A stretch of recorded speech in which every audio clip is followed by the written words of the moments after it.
අයියේ මොකද බා? අයියේ ඉක්මනට ගෙදර යමන්කෝ. බල්ලා මරුණාකෝ ඉක්මනට ගෙදර යමන්. සෝමියා මැරුණා? යම. අක්ලාද බා සෝමියා මැරුණේ. අක්කා පැනලා යන්න ගිහපු අයියාගේ බයික් එකට යටලා. මොකක්? නංගි පැනලා ගියා? නෑ පැනලා යන්න බැරි වුණා. බල්ලා ගහප්පුණානේ. එහෙම අක්කා වැටිච්ච පාර ගල කොළුව වැදිලි වෙලා සීනති වෙලා ඉස්පිරිතාල අරන් ගියා. මොකක්? කවුද එතකොට නංගි ඉස්පිතාලට එක්කන් ගියේ? තාත්තර පොලං කාලේ ඉන්නකොට ගෙදරට එක්කන් ආපු මාමලා දෙන්න තමයි අපේ අක්කා ඉස්පිරිතාලට එක්කන් ගියේ.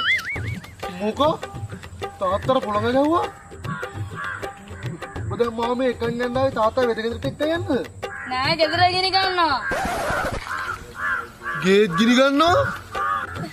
ඔව් උදේ රෙදි මැදලා එන්න කෝප් කරන්න බැරි වුණා. එහෙම රෙඩ් එකට ඇවිල්ලා ගේ ගිනි ගන්නවා. ගේත් ගිනි ගන්නවා?